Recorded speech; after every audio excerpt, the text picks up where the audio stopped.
Welcome back to the channel. We're here for Rings of Power, Season 2, Episode 3. Me and Pastor Brian, we're going to talk about what happened in this episode. And I'll just toss out to Brian here, because this episode, for me, really kind of dragged. Let's see if he thought so. Brian? Yeah. Well, I guess it did drag, but also I just get frustrated with people that are just I don't know, like arguing just to argue and disliking just to dislike. I guess iconoclastic, I guess a little bit, but it's just like they whine so much. I hate, if you watch this when we talked about Lucifer, I hate whiners. And I mean, that doesn't mean you can't complain about things, but people who are worried about the elves and so easily swayed away from their queen because she was blinded trying to help people. I mean, they just seem dumb to me. And I hate that because Numenor is beautiful to me. Yeah, Newor is supposed to be lovely. I love the way it looks. It's great. And obviously, again, although there's that $1 billion they put into all these costumes and sets and stuff, it's all gorgeous. But yeah, the Numenorians show up in episode 3 and they're just annoying. We've got, of course, Pharazôn trying to maneuver his way to getting the throne. We briefly see his little Weasley son shows up just for one scene. But now we have Iarian, Elendil's daughter, who's basically turning on her family to more or less join Pharazôn's side here. So that suddenly I thought she was an okay character. Now I don't like her anymore, right? Because she's like supporting the wrong people. But we also get the coronation scene where Muriel just sort of stands there, right? Yeah. She when the lady slaps her, hits her, or throws something at her, whatever it is, she reacts in a political way, and she goes and she hugs the lady and basically gets her on her side by showing some compassion, and then immediately just loses all of her political acumen and just stands there for the rest of the scene. So when the eagle comes, for some reason, I don't know why it would show up, but it did. And they said sometimes they show up for the coronations. Okay. And that would be a good omen, they said. You would think, right? Yeah. And so you'd think it's there to support her because she is the rightful queen. But as soon as she just sort of stands there and just like a statue, and then Pharazôn's kind of looking around, and his friends are obviously the only ones in the room with who are apparently prepared to do anything. So they start shouting his name, and so it's Pharazôn, Pharazôn, and so then he walks up to the eagle, who then stands there and then flies away, and it's like these eagles, they talk, right? They're like Manway's eagles. They're not regular birds. They're not just big birds. They're intelligent and they speak.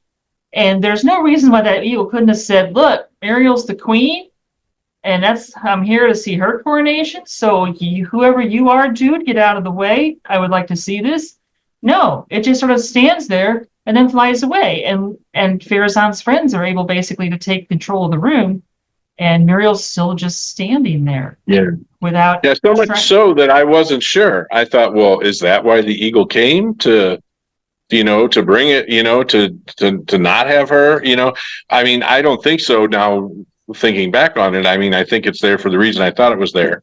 But the way it all changed and that dumb eagle just flew off like nothing, I was like, well, it became a mess instead of a blessing. That was weird to me, yeah.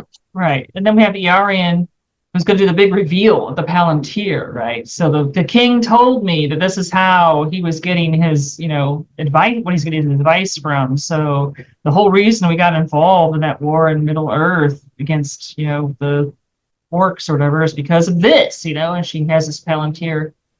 And I was pretty sure that Numenor has a couple of Palantir, maybe even 3 or 4. I'm not sure, because I'm trying to think where did they have all of them? I'd have to look this up. Someone who knows more about Lord of the Rings than me, you can put it in the comments. How many Palantir did Numenor have? Because Elendil puts one in Osgiliath, the Master Stones at Osgiliath. There was a stone at Minas Ithil. There's a stone at Minas Anor. There's a stone at Weathertop. And a stone at Orthanc. So at a minimum, there's at least 5 that he's got. or that the Numenorians had, then Elendil brings over when Numenor sinks beneath the sea. But so I don't know if he had all 7 at some point or just the 5, but they were using them in Numenor for thousands of years as like communications things, because you can like talk to anybody else who has the other one. They're like smartphones, Like a party line. Yeah. So why did they only have one, and B, everyone's like, oh my God, it's a forbidden thing, and I don't get it. I'm not clear on why it's bad. And they're only bad in Lord of the Rings because Sauron has one. He has the one for Minas Ithil, and which becomes Minas Morgul later. And he's so powerful that the fact that if he's looking into it, nobody else can use one because no one can stand against him. Of course, then Aragorn does, but basically he's controlling them because he's so powerful. But he doesn't have one in Numenor. The Numenorians have them, so they're just talking to other Numenorians, and they're just like using them like telephones. So why this big production of the king told me that he was getting advice from this, and look, it's this forbidden elvish object, and oh, it's terrible, and everyone's like, oh my gosh, she can't be queen. She's looked into a Palantir, and it's like, where's all this coming from? Yeah. And I just kept thinking to myself, well, I know eventually the Numenorians are supposed to, fall. So I'm like, this is them trying to do it. But yeah, they just seemed stupid to me, which I think Numenorians falling was probably more out of personal character defects, right? Other than just this goofiness, Yeah.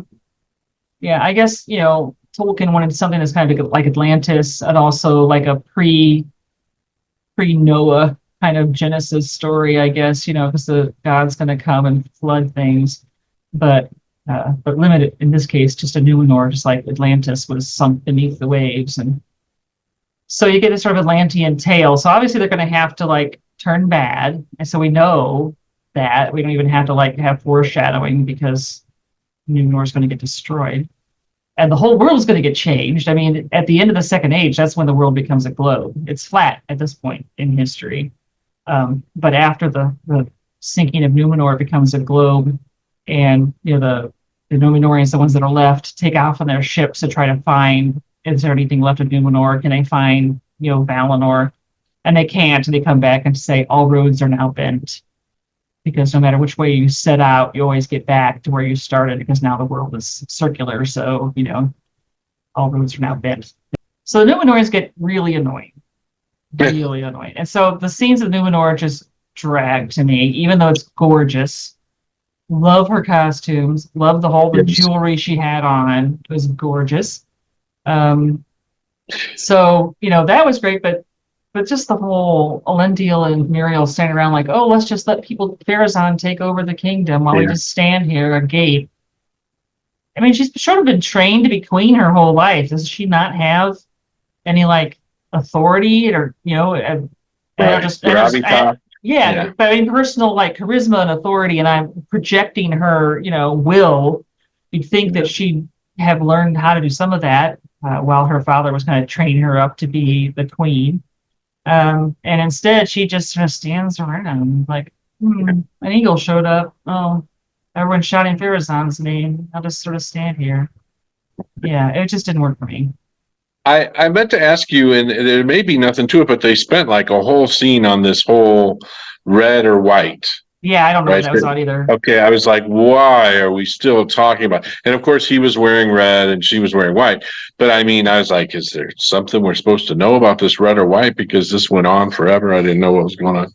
Yeah, I have no idea what's going on there. The red's for the future, white's for the past. I don't know. Does that mean that she wanted to signal that she was ready to like stop hating elves and go back to the past when Numenorians were friends with the elves, or what? I don't know what that means to be like looking into the past if you're a Numenorian king or queen getting your coronation day. So who knows on that? I like she said white is more humble or something like that, or simple or something, which that's how I would think if I was her. So yeah, don't know. And then we also have scenes with the people, the Southlands. Now we see Isildur, his horse finds him. I'm still confused as to why Elendil, who gives the whole speech at some point last season about how Numenorian horses bond with their riders and everything. And then when this horse doesn't want to leave Middle Earth, he never thinks, oh, it's trying to get back to Isildur. My son must still be alive. No, he's just like, oh, well, goodbye, horse. Okay. But so it finds Isildur, and Isildur's being attacked by giant spiders. So that's kind of cool. Called back all the giant spiders that live in Middle Earth. But another pitch dark scene that I couldn't tell what was going on. Very dark scene. but I made the connection. I'm assuming it's the same spiders or connected to the spiders that we see in Lord of the Rings with probably Sam and there were giant spiders in Mirkwood too. In The Hobbit, we had all the dwarves getting wrapped up in spider silk, like the big spiders. So yeah, there's always like big spiders around, and when there's dark forests and stuff, in Middle Earth. But but then he is saved by Arondir, who was apparently going back to the humans so that they can have a funeral for Bronwen. And at first, I was really pissed when they had this. It's like, wait a second. She died in between season 1 and season 2. We're just fridging Bronwen. We're like, why are we fridging characters? Let's not do that. But then I read up on the actress, and apparently she's basically retired from acting. So they had to do something. I guess they could have recast the part. Right. I don't know why they didn't recast that part. That's silly. I mean, she was good, but But it does, I guess, give our elf character the chance to like not hang around looking all mopey and doughy-eyed at her anymore. So I guess he can go off and do elf things now. But her kid's still a brat. I hate Theo. We're probably supposed to not really like him very much, but but that makes those scenes like kind of difficult because again, there's characters you don't like. They seem to be doing stupid things. You're just like, why? Let's go back to the dwarves. Let's go back to Sauron. Let's just look at something interesting. These characters just don't interest me, and they're just annoying. And can we get past this scene now? Yeah. Yeah, I mean, I felt, again, I was annoyed with Theo, that's his name, the way he talked to the elf, and I can't remember his name either. But that scene evoked, it got a response from me, so I feel like it was well done. I felt like it was realistic. It's just, it was just annoying. Yeah. It wasn't like the Numenorians being annoying. This was like this kid is just determined to destroy everything and has absolutely no sense of consequence or responsibility for all these things he keeps doing. Right. And instead he's going to lash out at the elf like it's, yeah. So. But that's a kid, that's. Yeah, he says to the elf, that like, as far as I'm concerned, we never have to speak again, or you never need to speak to me again, something like that. So yeah, he's being a teenager and being annoying, and maybe he'll grow up over the next couple of seasons. If he like starts looking at Isildur as like a big brother or something, maybe he'll get some good advice there. Yeah, he has a redemption arc if they take it. Yeah. It would be nice. Yeah, if they take it. And what we do to get one interesting thing, I guess, from Isildur there, who reveals that he's the cause of his mother's death, and he has never told anyone. Yeah. He's going to tell this complete stranger woman, who's a spy. Right, naturally, right. But he's never told anyone else that he was drowning and his mother saved him to drown herself, and so no one knows the secret of Isildur. Yeah. So we get a little something interesting there. We get a little drop of information.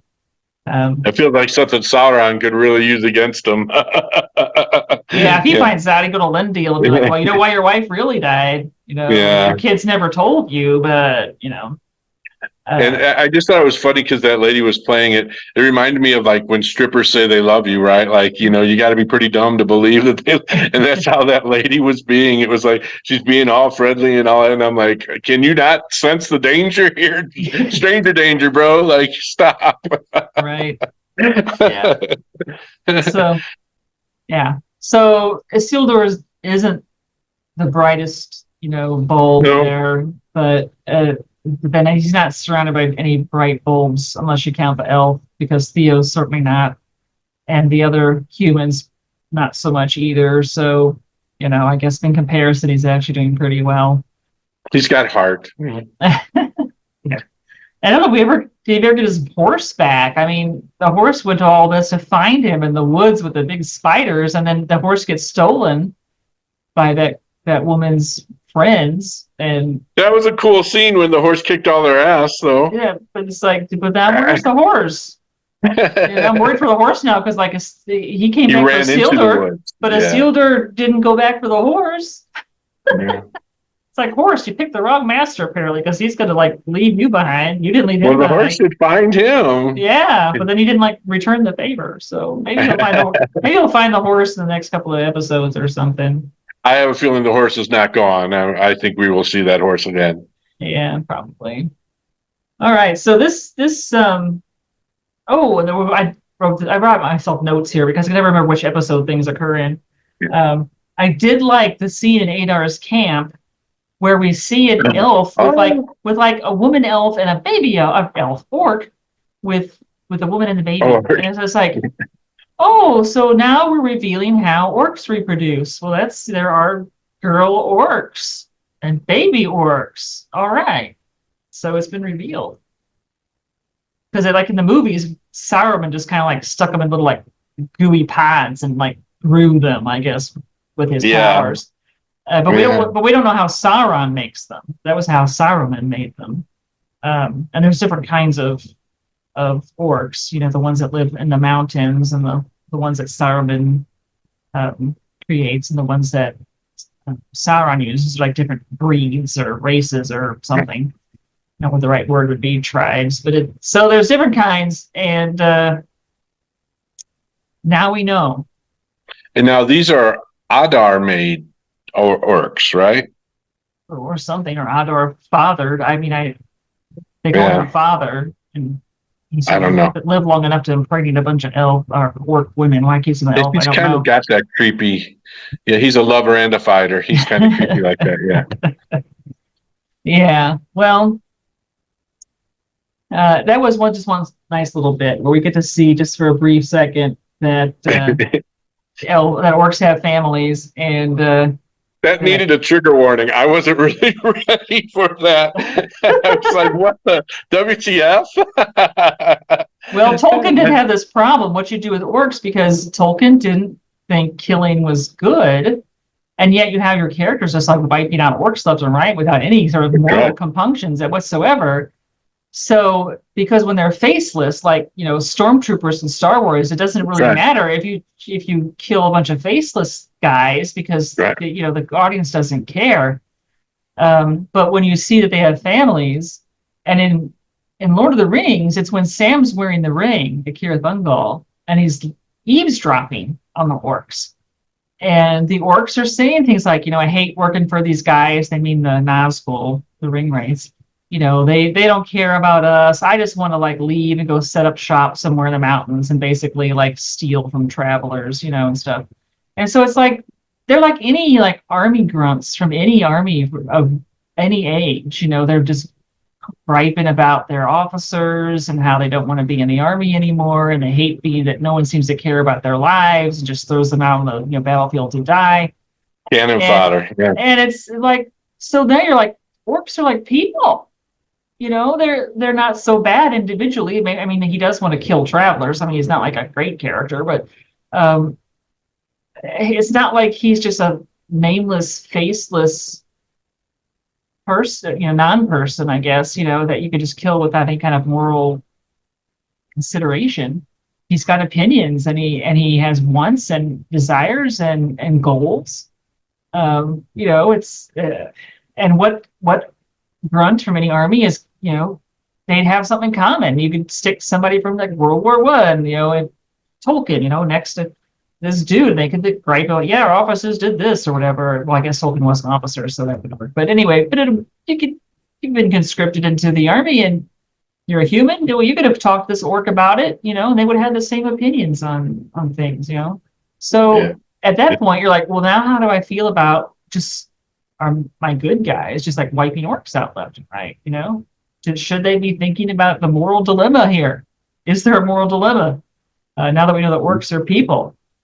Because once Sam overhears their conversations, you really just can't pretend that they're just like non-intelligent, just sort of like pieces in the chessboard that people just move around and they have no free will or, you know, no opinions or anything or personalities, because they do. So Where- here we see where they even is have it? families. Yeah, where's it where the Ents come through? Like, is it Minas Tirith where they're like waiting for the attack for the sun to go down and the Lord of the Rings? That's it, Helm's Deep. Helm's Deep, and the Ents come through and are just like trampling. Well, what happens in the book?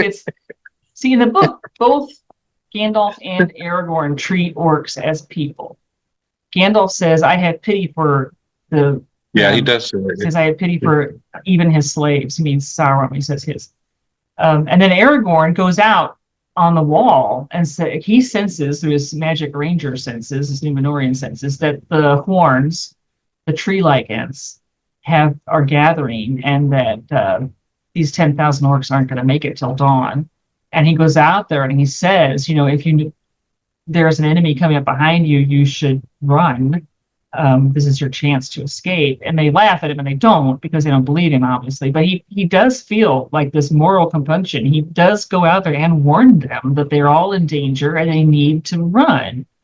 It's not responsible they don't take his advice, but he gives it. He doesn't just hang out and go, "Oh yeah, who cares if 10,000 orcs die?" He does care, at least a little bit, And of course, the morning comes, and there's this forest that's just sort of coming up overnight, and there's not a single orc left. So he was right, and they should have run when they had the chance. But he and Gandalf do actually have feelings. They're not just, "Hey, orcs are all bad, let's just kill them, and it doesn't bother me morally at all."